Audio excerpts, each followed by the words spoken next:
Ukrainian President Vladimir Zelensky came face-to-face with US lawmakers in Washington today as he attempts to win over Republicans resisting more funding for his country's war against Putin's Russia. Zelensky's making a last-ditch effort to save a $61 billion aid package. Well, to debate whether the US should keep this military support flowed, I'm joined by two people who don't agree with me, the Conservative talk radio host Ben Ferguson and the Republican Congressman Byron Donalds. And I'll start with you, Congressman, if I may. Well, here's what I don't get.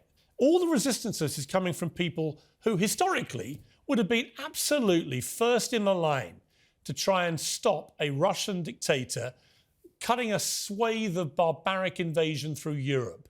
What's happened to you guys? Why are you prepared to let Putin win?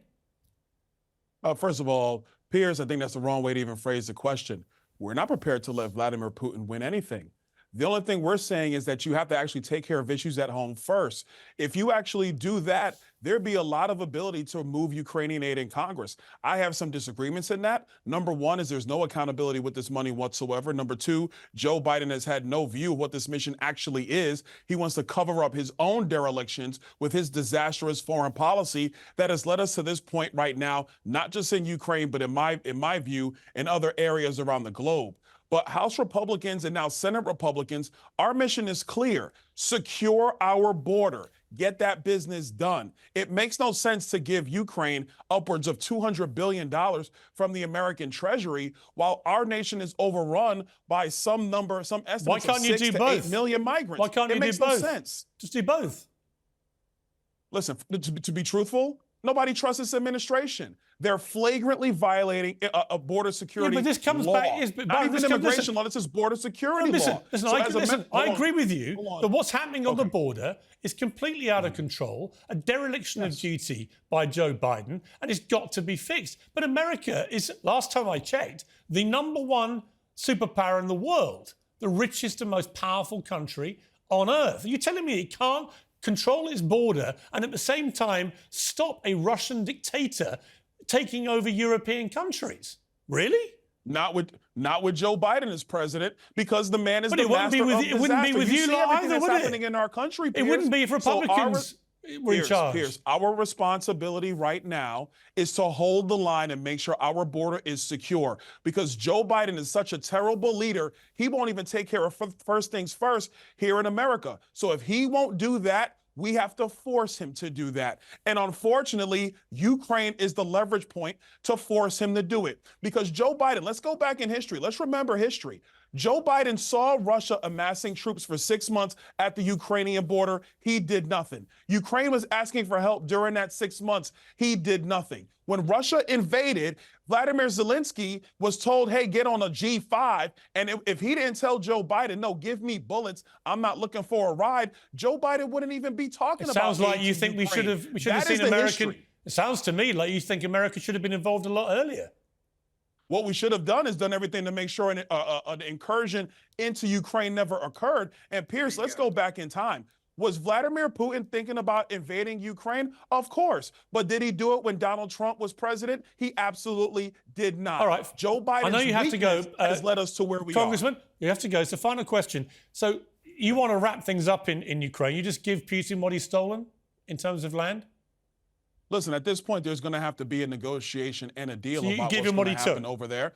No, that's not what I'm saying. What would you give I'm saying him? is they need to figure out a negotiation. What would you give the him? number one thing that matters to us is border security I get it. here You in the don't care United about States. the border security We take care of of the America at Ukrainians. home, then we can talk about the world. Yeah, but you don't care America's gotta about be the taken care of Ukrainian first. border security. It's that simple. So my question is, Putin wants to rewrite the Ukrainian border and just take vast swathes of the country for himself, and you would let him do that, right? No, I do not want to let him do that. What would you As a matter do of fact, I want to do everything. I want to do everything possible for Vladimir Putin to be defeated. But I am telling you this. How do you defeat him? By giving him everything he's taken? Piers, the American voter is demanding that our security is taken care of first. Our borders must be secured. That's the position of the House Republicans. Listen, I know you have to go. Biden, hold on, last minute, Piers. Last thing, Piers. All Joe Biden has to do is undo what he did when he came into office. Secure our border, then we can talk about Ukraine. Until then, there's nothing to talk about. All right, maybe too late by then. Putin may get his victory and you'll have helped him. But anyway, I appreciate you joining me. Congressman, thank you very much. Let me turn to Ben Ferguson. Thank you. Ben, I just don't get this. I can't Well, let me understand. explain it a different way. Yeah. Let me explain it a little bit different way. There's two problems here. One, there's zero accountability with the money we're sending over there right now. There's massive amounts of corruption with Ukrainian oligarchs, and many of their families are in five-star hotels in Warsaw, and we're paying an insane amount of money that's not going to the battlefield. So there's a problem here with accountability. That's one of the questions that must be answered before we send more funds. The second problem with this is if you have these people, Zelensky and others that are in charge, and they hear from American foreign policy that they have an unlimited amount of time with unlimited dollars coming from the U.S., I'm not sure they're not going to drag this thing out because they're all getting rich and everyone around them with the billions that are coming into their country because of the corruption. They're all getting killed. Well Ben. Documented. They're all getting killed. Ukrainians That's are getting, not true. Not the Ukrainians oligarchs. are getting the oligarchs slaughtered aren't getting killed. They're not the ones fighting.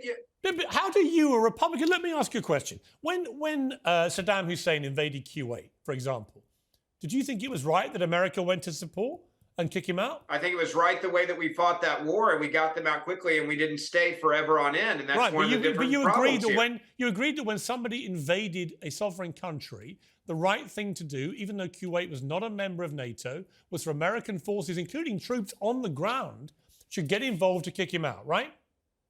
Piers, there's a difference between Kuwait. Did you agree with that? First of all, do you agree with that? Yes, because it was a quick interaction. So why don't you agree with helping Ukraine? Never-ending date. There's a never-ending date here, and that's part of. I'm not dumb enough to give an open check and just say to a country that it has massive amounts of corruption. Many believe worse than even Russia when it comes to corruption in their government. Here's a blank check indefinitely for decades on end. That's not what America's doing. Another part of this. America's given 2 years. That's exactly what we're doing. America's given exactly hang on. No offense. It's not your tax dollars. It's my tax dollars. Hang on. America's given. Fitting the bill Ben, let me talk. America's given just about 2 years of money so far, right? And Britain's been the second biggest donor of money. No troops on the ground like there were in Kuwait, no tanks, nothing. Just giving money to Ukraine to fund their military operation so they can try and defeat a Russian dictator who illegally invaded their sovereign country, just as Saddam Hussein did to Kuwait. 2 non-NATO countries being defended by America, one you completely endorsed and supported, and one you want to run away from and let Putin have a victory. You're a Republican. When did Republicans want Russians to win like this? This is where you're wrong.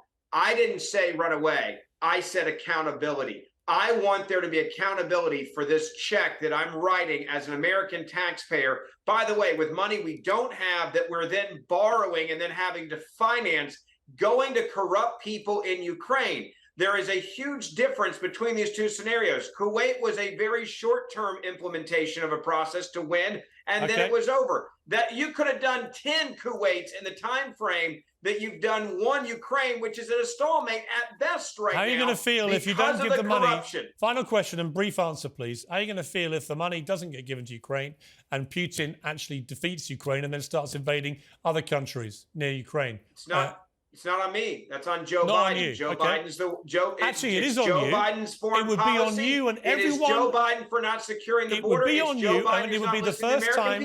Be the first time in modern American history where it was the conservative right that allowed a Russian dictator to rampage his way through Europe and take what he wanted. When you're being and held I find hostage, that staggering. Piers, when you're being held hostage by a president of the United States of America that allows for 8 million people to invade your country in the last year and a half since he's been president, then and he refuses to do his job, and this is what you have to do to hold him to accountability, you do it. So if you want to blame someone, don't blame me, say I'm cutting and running. I can't stand Vladimir Putin, right? I can't even travel to Russia if I wanted to in peace times. The reality is this is Joe Biden's fault that he's not held them accountable for the money we've already sent and refuses to ask questions about the corruption. Ben Ferguson, always good to talk to you. Thank you for joining Uncensored. I appreciate it.